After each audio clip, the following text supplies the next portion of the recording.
Indian സിനിമയിലെ master craftsman, റൊമാൻസിന്റെ രാജാവ് മണിരത്നം എന്ന പേര് കേൾക്കുമ്പോൾ നമ്മുടെ മനസ്സിലേക്ക് ഓടിയെത്തുന്ന വിശേഷണങ്ങൾ നിരവധിയാണ്. നായകൻ, ദളപതി, റോജ തുടങ്ങി ഇന്ത്യൻ സിനിമയുടെ ചരിത്രം തന്നെ തിരുത്തി എഴുതിയ ഒരു പിടി മികച്ച ചിത്രങ്ങൾ. എന്നാൽ അന്ധമായ ആരാധനകൾ മാറ്റി നിർത്തി കഴിഞ്ഞ ഒരു 10-15 വർഷത്തെ അദ്ദേഹത്തിന്റെ സിനിമ ഒന്ന് നിഷ്പക്ഷമായി ഒന്ന് വിലയിരുത്തി നോക്കിയിട്ടുണ്ടോ? ഒരു കാലത്ത് പ്രേക്ഷകരെ കോരിത്തെരിപ്പിച്ച ആ മാജിക് അദ്ദേഹത്തിന് നഷ്ടമായിട്ടുണ്ടോ? കഥയുടെ ആഴത്തേക്കാൾ കൂടുതൽ ഫ്രെയിമുകളുടെ ഭംഗിക്ക് അമിത പ്രാധാന്യം കൊടുക്കുന്ന ശരിക്കും മണിരത്നം എന്ന സംവിധായകൻ അമിതമായി വാഴ്ത്തപ്പെടുകയാണ്. അയാളുടെ പഴയകാല വിജയ ചിത്രങ്ങളും AR റഹ്മാൻ എന്ന സംഗീത മാന്ത്രികന്റെയും ബലത്തിൽ മാത്രമാണോ ഇന്നത്തെ മണിരത്നം സിനിമകൾ ഓടുന്നത്? നമ്മുടെ ഇന്നത്തെ വീഡിയോയിൽ നമ്മൾ പരിശോധിക്കാൻ പോകുന്നത് ആരും പറയാൻ മടിക്കുന്ന മണിരത്നം എന്ന ലെജൻഡിന് പിന്നിലെ കൈപ്പേറിയ യാഥാർത്ഥ്യങ്ങളെ കുറിച്ചാണ്. മണിരത്നം സിനിമകൾക്ക് വളരെ വ്യക്തമായ ഒരു പാറ്റേൺ ഉണ്ട്. മഴ, ട്രെയിൻ, കണ്ണാടികൾ, പിന്നെ വളരെ പതുക്കെ ഒരു അസ്വാഭാവികമായൊക്കെ സംസാരിക്കുന്ന നായകനും നായികയും, കാറ്റുവിളയുടെ, പിന്നെ ഓക്കെ കൺമണി തുടങ്ങിയ സിനിമകളൊക്കെ ഇതിന് മികച്ച ഉദാഹരണങ്ങളാണ്. ഈ ശൈലി 80കളിലും 90കളിലും ഒക്കെ വലിയൊരു പുതുമയായിരുന്നു. അത് ആ സമയത്ത് തിയേറ്ററിലിരുന്ന് കാണുന്നവർക്ക് ഒരു വിഷ്വൽ ട്രീറ്റ് എന്ന് തന്നെ നമുക്ക് പറയാം. പക്ഷെ ഇന്ന് അത് വെറുതെ ഒരു ക്ലീഷയായി മാറിയിരിക്കുകയാണ്. ഈ കഥാപാത്രങ്ങൾ തമ്മിലുള്ള സംഭാഷണങ്ങൾ പലപ്പോഴും സ്വാഭാവികത ഇല്ലാതെയായി തോന്നാറുണ്ട്. വികാരങ്ങൾ പ്രകടിപ്പിക്കാൻ പകുതി മുറിഞ്ഞ വാക്കുകളും സീരിയസ് ലുക്കും മതിയെന്ന ഒരു ധാരണ അദ്ദേഹത്തിന് അടുത്ത കാലത്തായിട്ടുള്ള മിക്ക സിനിമകളിലുമുണ്ട്. കാറ്റ് വെളിയിട എന്ന ചിത്രത്തിൽ കാർത്തിയുടെ കഥാപാത്രത്തെ നമുക്ക് നോക്കാം. വളരെ ടോക്സിക്കായ ഒരു നായകനെ ഗ്ലോറിഫൈ ചെയ്യുന്നതിനോടൊപ്പം തന്നെ അതിലെ സംഭാഷണങ്ങളും സീനുകളും സാധാരണക്കാർക്ക് ഒട്ടും ദഹിക്കാത്ത രീതിയിലായിരുന്നു അവതരിപ്പിച്ചത്. ഒരു സിനിമയുടെ കഥ ആവശ്യപ്പെടുന്നതിനേക്കാൾ കൂടുതൽ തന്റെ സിഗ്നേച്ചർ സ്റ്റൈലുകൾ കുത്തിനിറയ്ക്കാൻ അദ്ദേഹം ശ്രമിക്കുന്നുണ്ടോ എന്ന സംശയം ഇവിടെയാണ് ബലപ്പെടുന്നത്. മണിരത്നം എന്ന സംവിധായകന്റെ ഏറ്റവും വലിയ ശക്തി അദ്ദേഹത്തിന്റെ സാങ്കേതിക മികവാണ്. PC ശ്രീറാം, സന്തോഷ് ശിവൻ, രവിവർമ്മൻ തുടങ്ങിയ ഇതിഹാസ ഛായാഗ്രഹകരുടെ ഫ്രെയിമുകളും AR റഹ്മാന്റെ സംഗീതവും ഒരുപക്ഷെ ഇവരെയൊക്കെ ഒന്ന് മാറ്റി നിർത്തി ചിന്തിച്ചു നോക്കും. സമീപകാല മണിരത്ന സിനിമകളിൽ സ്വന്തമായി എന്തുണ്ട്? വിഷ്വൽസ് ഒക്കെ ഗംഭീരമാണ്, സംശയമില്ല. ഓരോ ഫ്രെയിമും വാൾപേപ്പർ ആക്കാൻ തക്കത്തിന് മനോഹരവുമാണ്.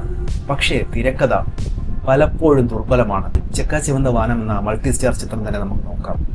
വലിയൊരു താരനിരയുള്ള ഗാങ്സ്റ്റർ ഡ്രാമയിൽ നമ്മുടെ പഴയ നായകൻ സിനിമയുടെ അത്ര ഒരു ഡെപ്ത് ഉണ്ടോ? കഥാപാത്രങ്ങൾക്ക് എന്തെങ്കിലും കൃത്യമായ ഒരു ക്യാരക്ടർ ആർക്കുണ്ടോ? അതില് ഇല്ല എന്ന് തന്നെ പറയേണ്ടി വരും. ഒരു സിനിമയുടെ ആത്മാവെന്ന് പറയുന്നത് അതിന്റെ കഥയും തിരക്കഥയുമാണ്. എന്നാൽ കാഴ്ചയുടെ ഭംഗിയിലും പാട്ടുകളുടെ മികവിലും പ്രേക്ഷകരെ മയക്കി കഥയുടെ വലിയ പോരായ്മകൾ മറച്ചു വെക്കുകയാണോ അദ്ദേഹം ചെയ്യുന്നത്? കാമ്പിനേക്കാൾ കൂടുതൽ ശൈലിക്ക് പ്രാധാന്യം നൽകുന്ന ഒരു സംവിധായകനായി മണിരത്നം ചുരുങ്ങിപ്പോയോ എന്ന് പല നിരൂപകരും ഇന്ന് ചോദിക്കാറുണ്ട്. പലപ്പോഴും ഒരു എലൈറ്റ് ക്ലാസ് സമൂഹത്തിന്റെ പ്രശ്നങ്ങളാണ് അദ്ദേഹം കൂടുതലും കൈകാര്യം ചെയ്യുന്നത്. അവരുടെ പ്രണയം, അവരുടെ വിരഹം, അവരുടെ യാത്രകൾ, സാധാരണക്കാരുടെ വിയർപ്പും ജീവിതവുമായി അദ്ദേഹത്തിന്റെ സിനിമകൾക്ക് ഇപ്പോൾ യാതൊരു ബന്ധവുമില്ല എന്ന് തോന്നിപ്പോകും. സംവിധായകൻ മണിരത്നം എന്തുകൊണ്ട് ഒരു ലെജൻഡായി മാറിയെന്ന് മനസ്സിലാക്കാൻ ആ കാലഘട്ടത്തിലെ സിനിമകൾ നോക്കിയാൽ മതി. കഥ, തിരക്കഥ, വികാരം എന്നിവയ്ക്കായിരുന്നു ഇവിടെ മുൻഗണന. നായകനും ദളപതിയും ഒക്കെ ഇന്ത്യൻ സിനിമയിലെ എക്കാലത്തെയും മികച്ച ഗാങ്സ്റ്റർ ഡ്രാമകളാണ്. വേലു നായിക്കർ എന്ന കഥാപാത്രത്തിന്റെ വളർച്ചയും തളർച്ചയും ഒക്കെ പ്രേക്ഷകർ വൈകാരികമായി എത്രത്തോളം സ്വാധീനിച്ചു എന്ന ചരിത്രമാണ്. പിന്നെ ദളപതിയിൽ മഹാഭാരതത്തിലെ കർണ ദുര്യോധന ബന്ധത്തെ സാധാരണക്കാരുടെ പശ്ചാത്തലത്തിലേക്ക് കൊണ്ടുവന്നത് മണിരത്നം എന്ന എഴുത്തുകാരന്റെയും സംവിധായകന്റെയും ബ്രില്യൻസ് ആയിരുന്നു.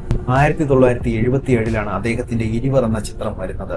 അദ്ദേഹത്തിന്റെ ഒരു മാസ്റ്റർ പീസ് എന്ന് വിശേഷിപ്പിക്കാവുന്ന ഒരു ചിത്രം. മോഹൻലാലും പ്രകാശ് രാജും ഒക്കെ മത്സരിച്ച് അഭിനയിച്ച ഈ സിനിമ തമിഴ്നാടിന്റെ രാഷ്ട്രീയ ചരിത്രത്തെ അതിമനോഹരമായി വരച്ചു കാട്ടി. വളരെ മികച്ച വിഷ്വലുകൾക്കൊപ്പം തന്നെ ശക്തമായ രാഷ്ട്രീയവും അതിലേറെ ശക്തമായ തിരക്കഥയും ഈ സിനിമയുടെ നട്ടെല്ലായിരുന്നു. പക്ഷെ ഈ കാലഘട്ടത്തിൽ മണിരത്നം അർബൻ കഥകളിലേക്ക് കൂടുതൽ ശ്രദ്ധ കേന്ദ്രീകരിക്കുന്നത് അദ്ദേഹത്തിന്റെ സിഗ്നേച്ചർ ശൈലികൾ, അതായത് മഴ, ട്രെയിൻ, പിന്നെ കുറഞ്ഞ വാക്കുകളുള്ള സംഭാഷണങ്ങൾ, ഇവയൊക്കെ സിനിമകളെ ഭരിക്കാൻ തുടങ്ങിയത് ഇവിടെ നിന്നാണ്.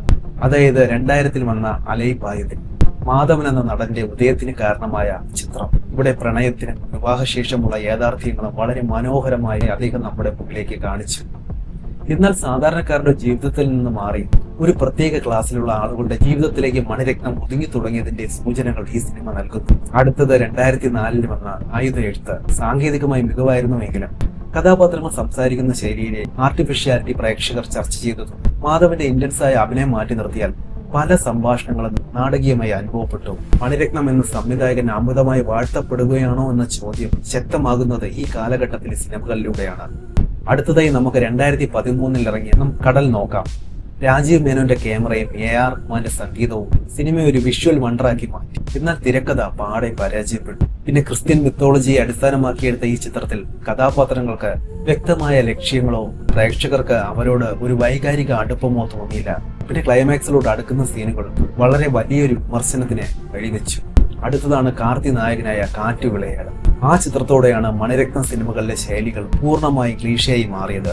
കാർത്തിയുടെ VC എന്ന കഥാപാത്രം തികച്ചും ടോക്സിക് ആയിരുന്നിട്ട് കൂടി അതിനെ കാവ്യാത്മകമായ പ്രണയമായി അവതരിപ്പിക്കാനാണ് സംവിധായകൻ ഇവിടെ ശ്രമിച്ചത്.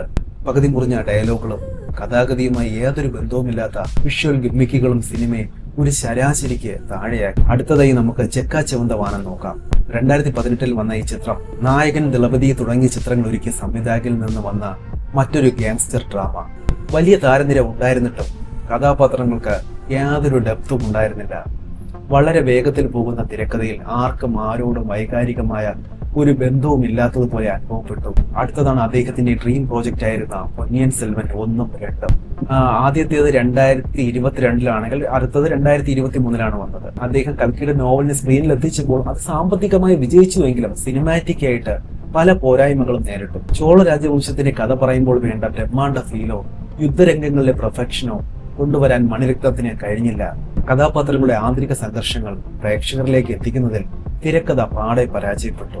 ഇനി അദ്ദേഹത്തിന്റെ ഏറ്റവും ലേറ്റസ്റ്റ് ആയിട്ട് വന്ന തഗ് ലൈഫ് എടുക്കാം. 2025 ഈ ചിത്രം റിലീസ് ചെയ്തത്. ഈ ചിത്രം റിലീസ് ചെയ്യുമ്പോൾ പ്രേക്ഷകരുടെ പ്രതീക്ഷ വാനോളമായിരുന്നു. കാരണം 38 വർഷങ്ങൾക്ക് ശേഷം നായകൻ കോംബോ, അതായത് നമ്മുടെ കമലഹാസനും മണിരത്നവും വീണ്ടും വരുന്നു. പക്ഷെ തിയേറ്ററുകളിൽ എന്താണ് സംഭവിച്ചത്?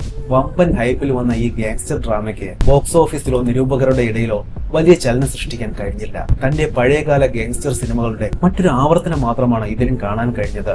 ശക്തമായ ഒരു കഥയോ പിന്നെ പ്രേക്ഷകരെ വൈകാരികമായി പിടിച്ചിരുത്തുന്ന തിരക്കഥയോ ഇല്ലാതെ വെറും ആക്ഷനും വിഷ്വൽസിനും മാത്രം പ്രാധാന്യം നൽകിയപ്പോൾ തഗ് ലൈഫ് തികച്ചും ഒരു ശരാശരി അനുഭവമായി മാറി. അതുമാത്രമല്ല, കമലഹാസൻ എന്ന ഇതിഹാസ നടന്റെ പ്രകടനത്തിനപ്പുറം മണിരത്നം എന്ന സംവിധായകന്റെ ആ ഒരു പഴയ മാജിക് അവിടെയും മിസ്സായിരുന്നു. ഇനി എന്തായിരിക്കും മണിരത്നത്തിന്റെ അടുത്ത നീക്കം?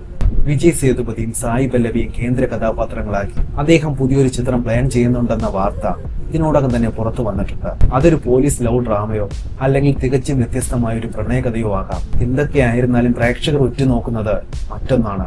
അദ്ദേഹത്തിന്റെ പതിവ് ശൈലികളായ ആ ഒരു കുശുകുശപ്പും മഴയും ഇരുട്ടും ഒക്കെ മാറ്റിവെച്ച് ഇന്നത്തെ കാലത്തെ പ്രേക്ഷകർക്ക് റിലേറ്റ് ചെയ്യാൻ പറ്റുന്ന ഒരു ഫ്രഷ് ആയിട്ടൊരു സിനിമയുമായിട്ട് അദ്ദേഹം തിരിച്ചു വരണം. അല്ലാതെ വീണ്ടും പഴയ ക്ലീഷകൾ തന്നെ ആവർത്തിക്കുമോ എന്ന് നമുക്ക് കണ്ടു തന്നെ അറിയണം. മണിരത്നം എന്ന സംവിധായകൻ ഇന്ത്യൻ സിനിമയ്ക്ക് നൽകിയ സംഭാവനകളെ ആരും ഇവിടെ ചോദ്യം ചെയ്യുന്നില്ല. ഇന്ത്യൻ സിനിമയുടെ വിഷ്വൽ ഗ്രാമർ തന്നെ മാറ്റിയെഴുതിയ ആളാണ് അദ്ദേഹം. അദ്ദേഹം ഒരു ലെജൻഡ് തന്നെയാണ്, എന്നും അങ്ങനെ ആയിരിക്കും. പക്ഷേ കാലം മാറുന്നതിനനുസരിച്ച് സിനിമകളുടെ കഥ പറച്ചിലും രീതികളും മാറിയിട്ടുണ്ട്.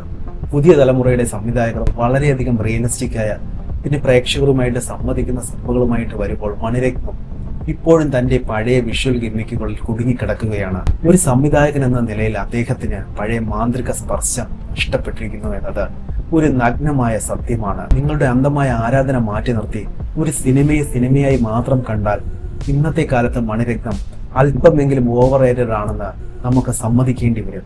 ഏതാണ് നിങ്ങൾക്ക് ഏറ്റവും പ്രിയപ്പെട്ട മണിരത്നം സിനിമ? അതേപോലെ നിങ്ങളെ നിരാശപ്പെടുത്തിയ മണിരത്നം സിനിമ ഏതാണ്?